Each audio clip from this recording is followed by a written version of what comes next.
Baby steps or signs of real progress? Journalists at COP27 try to tell one from the other. With his network of news outlets and mercenaries, Putin's chef wields influence in Russia and beyond. Plus, when 280 characters just don't cut it, the tweets that attempt to tell the story of Elon Musk's Twitter takeover. Hello, I'm Richard Gisbert, and you're at The Listening Post, where we provide explanatory journalism about journalism and the global news media. With world leaders gathered in Egypt this week and next for the latest UN Climate Summit, the agenda could not be clearer. Experts say that the policies governments put in place at last year's conference in Scotland will still leave large parts of our planet uninhabitable. The lack of progress has many questioning the COP process. Activists say it allows politicians and corporations to greenwash their records. On the flip side, UN negotiations and COP conferences are, by default, the best path forward to solve the existential challenge that climate change presents and to draw attention from news outlets often distracted by other issues, such as the war in Ukraine. At the heart of this year's summit, COP27, are questions of climate justice, like providing climate finance to poorer nations, a critical news angle that tends to get little attention in the Western media. Our starting point this week is Sharm el-Sheikh, Egypt. In opening the COP27 summit in Egypt, the UN's Secretary General was out to get the global media's attention. So Antonio Guterres stole a line from the world of pop culture to deliver a simple message about a complicated story. We are on a highway to climate hell with our foot still on the accelerator. Guterres knows news is a competitive business, and climate change is battling against other stories for our attention. Cost of living crises, the pandemic, and the clear and present danger of the war in Ukraine. Stories that could and should be mentioned in the same breath as the changing climate. Climate change is a threat multiplier. When we talk about the war in Ukraine, we need to talk about how people are being impacted by the historical energy choices that Europe made, depending on Russian oil and gas. When we talk about the cost of living, climate change is putting a giant price tag on our food, on our resources, on building supplies, on our insurance rates. When we're talking about coronavirus, the air pollution from breathing fossil fuels and from wildfire smoke is making COVID worse. How the media tells a story, how the media connects people in that story is very, very important. This community is trying to come to terms with what happened. And what it did in Ukraine, it made people in Europe connect with the people of Ukraine. There are no legitimate targets in this country. It needs to do the same in the climate story. It's a real shame that this is diverting attention from climate change. The war in Ukraine might be a disaster right now, but climate change will be a much greater disaster for a much greater number of countries in the years to come. UN negotiations on the climate issue are ongoing. COP summits are just the most high-profile aspect of them, and they have credibility issues. 30 years into the process, the pledges and targets keep coming. But the only time emissions have actually gone down was during the worst days of the COVID pandemic. One thing that has gone up, the number of fossil fuel lobbyists attending this COP by 25%. 636 of them are in Sharm el-Sheikh. Then there's the issue of corporate greenwashing, which activists like Greta Thunberg say turns summits like this one into a scam. The Egyptian government's choice of corporate sponsors includes one of the world's top plastic polluters, Coca-Cola, and automobile manufacturer General Motors. The biggest polluters of the planet are funding what is supposed to be a summit to protect the planet. It's almost like a tragic comedy. So the optics look good for the company, but they definitely don't look good for the UN, which is holding these summits. It's not the UN itself that is engaging in this corporate sponsorship exercise. This is very much something that's been taken on board by the host government, in this case Egypt. COPs over the years have expanded because civil society, because business groups all want to get involved. Egypt is a developing country which doesn't necessarily have the resources to accommodate all these extra stakeholders who want to be there to make their voice heard. One also has to take into account the importance of engaging with industry. We really cannot solve climate change if we simply try and pretend that big business just isn't there. And that's not just simply about the corporate giants who sponsor the climate negotiations. People would be shocked that many of the fossil fuel industries, that the ones who are responsible for causing this crisis, are there and not just lobbying in the shadows, but are sitting and meeting with governments, giving high priority access, help shape policies and texts that are being negotiated. And they propose solutions, many of them false solutions. Here are two terms news consumers should familiarize themselves with: climate finance and loss and damage. Both are high on the COP agenda. Climate finance refers to the responsibility that rich countries have, since they've done most of the polluting, to help developing countries with the cost of decarbonizing their economies and to prepare for and manage the impact of climate change. Loss and damage is a subcategory of climate finance designed to deal with the damage already done. To countries like Pakistan, 1/3 of which was underwater earlier this year, its government needs economic help to deal with floods and other new environmental threats to its people. For the lost and the damaged of the world, such gatherings are the only hope. Climate finance has been discussed at previous COPs, but this is the first time that loss and damage has been on the table. Some analysts call that a milestone, potentially, for the developing world. The poor countries of the world are saying that they are not responsible for the historical emissions. So when we say that the rich countries need to pay money to the developing world, is this going to be in terms of aid? Is it going to be in terms of loan?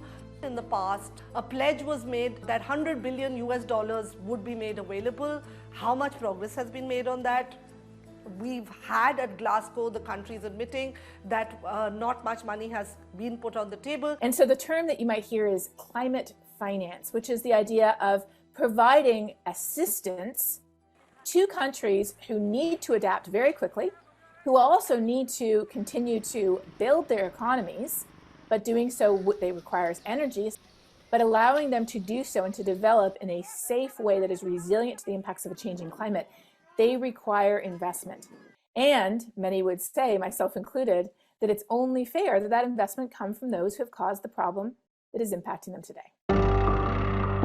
Among the climate mega disasters of 2022, floods in China, Australia, and Nigeria, droughts affecting Ethiopia, Kenya, putting half the population of Somalia at risk of famine, windstorms and heat waves in Western Europe, and Hurricane Ian, which tore through Cuba before slamming into the southeastern U.S. Too many climate-driven disasters to list here, some of which never made it to your news feeds, the way the Ukraine and cost of living stories did. Even less likely to attract news coverage, some of the headway being made technologically. It's not all doom and gloom. We are seeing progress. It's now cheaper to install solar or wind in most parts of the world than it is to set up a new fossil fuel power station. Emissions in most of the richer world are already on a slow downward trend, and this is at least partly to do with the UN efforts. So certainly there hasn't been enough action, but we cannot just dismiss all these efforts that have taken place. It might be very messy, but it does move forwards. The media has a very critical role to play, because if it doesn't explain the climate crisis properly, the finance that is needed for developing countries to be able to grow cleanly, then what happens is rich countries say, we don't have a mandate from our citizens to do these things. And that's because their citizens haven't been told the truth. Our media hasn't told them the story, hasn't put pressure on leaders in their own countries and saying, why is it that climate finance is talked about as if it's a charity? rather than actually our legal and moral responsibility. We often think of climate change as a separate topic or a separate bucket. And we only have so much space on our front page, or we only have so much time or attention to put into each bucket. But I would argue that climate change takes issues like the cost of living, political instability, refugee crises, even issues like global pandemics, and exacerbates them or makes them worse. Climate change is an everything issue, and I would love to see climate change mentioned in every topic that the media reports on, because there is no aspect of our lives today that is not already being affected by a changing climate. Staying with COP27, Egypt, and the case of activist Alaa Abdel Fattah, whose imprisonment has threatened to overshadow proceedings for the host country. Tariq Nafi has the details. Richard, COP27 offered the Egyptian government an opportunity to polish its international reputation, but it clearly hadn't bargained for the sustained media interest in Alaa Abdel Fattah, a writer and activist who has spent most of the last decade in jail. Abdel Fattah's sister, Sanat Saif, has been at COP27 doing the kind of advocacy that is only possible in Egypt when there is a safe space managed by the UN. He's not in prison for the Facebook post they charged him with.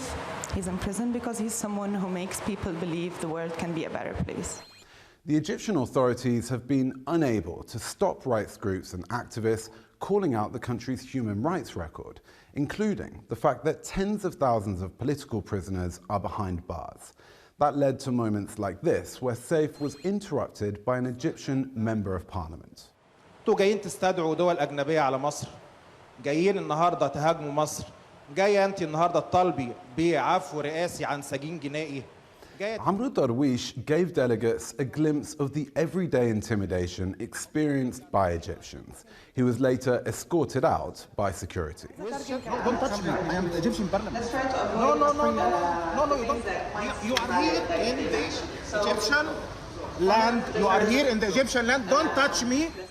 After Alaa Abdel Fattah escalated his hunger strike, refusing water last week, rights groups pushed world leaders to press for his release at COP27.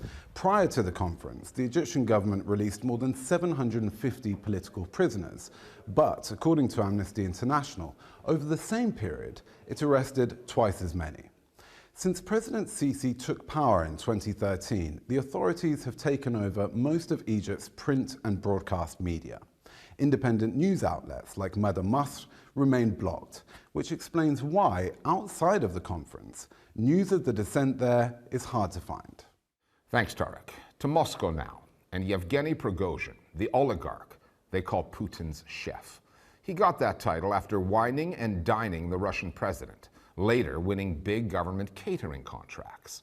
Prigozhin is best known as the man behind Wagner, a private military company notorious for doing the Kremlin's bidding overseas. He's also the creator of a media network which has produced propaganda and misinformation in Russia and abroad. For years, Prigozhin hid his links to Wagner. He remained in the shadows of Russian politics. That changed with the invasion of Ukraine. Prigozhin's come out of the closet. He now boasts about the role that his mercenaries are playing there. Much of what we know about him is down to the work of investigative journalists who Prigozhin has pursued repeatedly in the courts for exposing his activities. We spoke with one of those journalists, Ilya Barabanov, about the man he has reported on for many years now, Yevgeny Prigozhin. Это человек, не имеющий никакого формального статуса в российской государственной власти, но де-факто обладающий большим влиянием, чем многие федеральные министры, а может быть даже и вице-премьеры. Пригожин берет на себя ответственность как на одного из главных пропагандистов, и понятно, что сейчас он кровно заинтересован в том, чтобы эта война не была проиграна Россией, потому что поражение России в этой войне станет концом и для Евгения Викторовича Пригожина. Меня зовут Илья Барабанов. Про Евгения Пригожина, его бизнес и ЧВК «Вагнер», который он создал, я пишу последние 8 лет. Биография Евгения Пригожина – это довольно стандартная биография петербургского бандита, который сумел из самых низов подняться до вершин государственной власти. Он воровал все подряд, начиная от меховых шапок и каких-то зимних шуб до магнитофонов и мелких ценностей.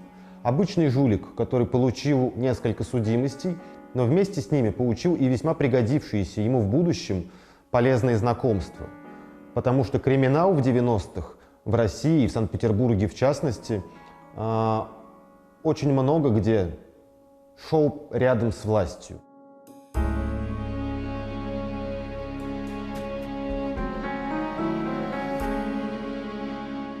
Тогда же, очевидно, произошло и знакомство Пригожина с будущим российским лидером Владимиром Путиным.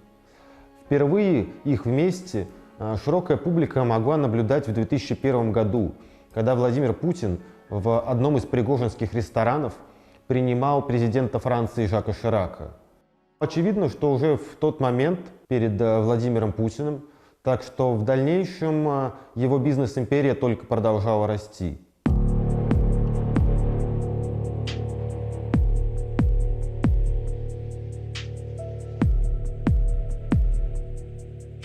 В 2012 году, понимая важность того, как защищать выстраиваемую им бизнес-империю, Пригожин начинает заниматься медиа. А уже в 2014 году впервые широкая публика узнала о существовании ЧВК Вагнера.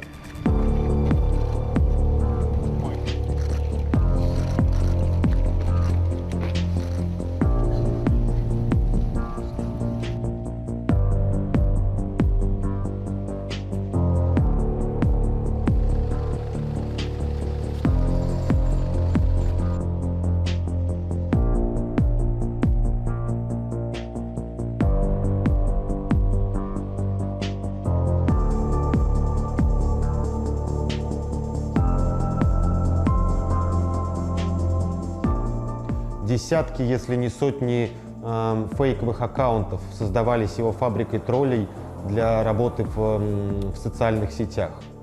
Эти люди продвигали в Facebook, Twitter и на других массовых площадках нужные ему тезисы. Они атаковали сайты крупнейших западных СМИ, спамя в комментарии. Они абсолютно не отражают настроение в западных обществах. Но таким образом, Евгений Пригожин создает фейковую альтернативную реальность, а затем все это кладется в папочки и отправляется на стол Владимиру Путину. Таким образом, Евгений Пригожин доказывает свою эффективность.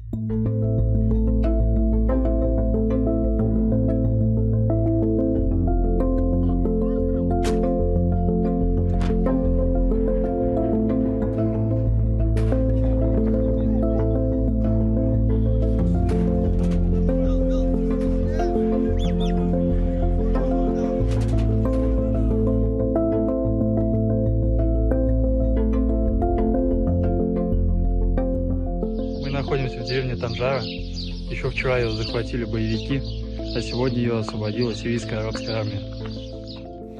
Он создал целую команду из политтехнологов и журналистов, которые путешествуют по разным странам, нужным образом для Пригожина, освещая происходящие те события. При этом это очень многоплановая работа. Например, в Центральной Африке он даже создавал собственную радиостанцию, чтобы влиять на настроение местного населения. В Ливии, когда там шла предвыборная кампания, Пригожин очень активно работал с местными информационными агентствами, с местными блогерами и пытался через социальные сети манипулировать настроениями электората. Он пытается еще и героизировать свою деятельность. Созданная специально киностудия снимает уже 5-й или 6-й фильм о том, как благородно российские наемники борются со злом в разных странах мира. Работаем!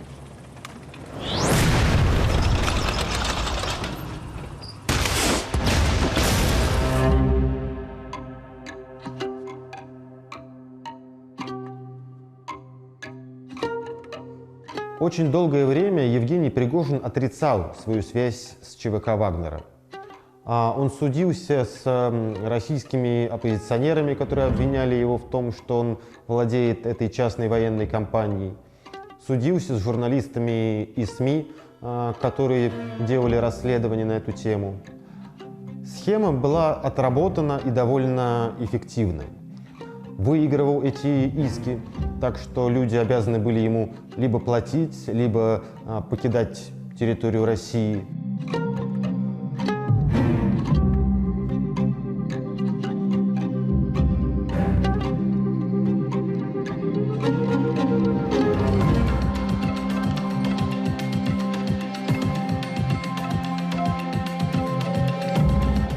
Я вас живыми забираю.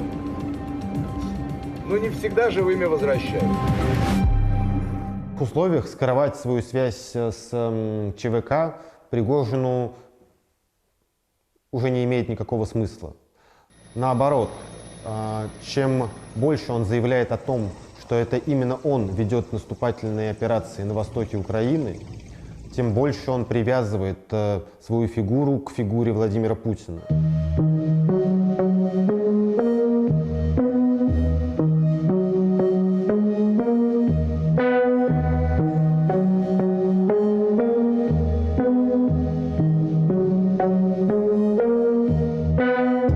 После того, как Пригожин открыто заявил о том, что за ЧВК «Вагнер» стоит именно он, все его судебные претензии к журналистам и изданиям, которые писали об этом, стали, очевидно, логически абсолютно бессмысленными.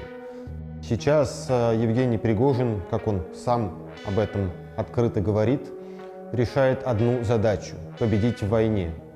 И чтобы выполнить эту задачу, он готов пойти абсолютно на все, что угодно.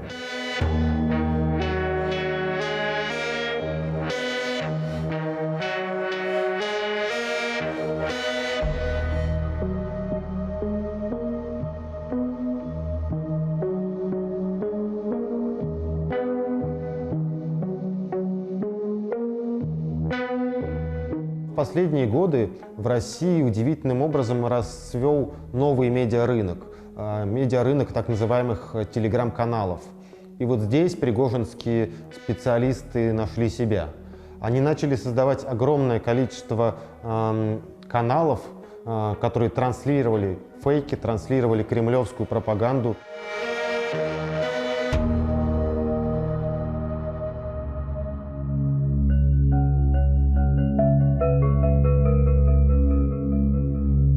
После начала российского вторжения в Украину мы понимаем, что Евгений Пригожин получил от Владимира Путина широчайший карт-бланш. Он позволяет себе в открытую критиковать министра обороны, командующего генеральным штабом и, очевидно, строит планы на большое политическое будущее после войны, если, конечно, для России она обернется успехом. Если Россия проиграет эту войну, то предсказать будущее ни Владимира Путина, ни Евгения Пригожина абсолютно невозможно. And finally, Twitter has now officially entered its Elon Musk era. 2 weeks and $44 billion later, Musk is calling the shots, often missing the mark. He laid off thousands of employees, many of whom he then had to hire back. Some of Twitter's biggest advertisers have already fled, taking their money with them. Musk and his lax approach to content moderation, which he says is all about freedom of speech, has led to an increase in hate speech and unhinged tweets of all kinds. And for a guy who likes to joke around on Twitter, presenting himself as some sort of edgy capitalist, Elon Musk has decreed that any account impersonating someone else that does not flag itself as a parody will be suspended. How is that funny? We've put together a series of tweets that amount to some poor reviews for Twitter's new owner. We'll see you next time here at The Listening Post.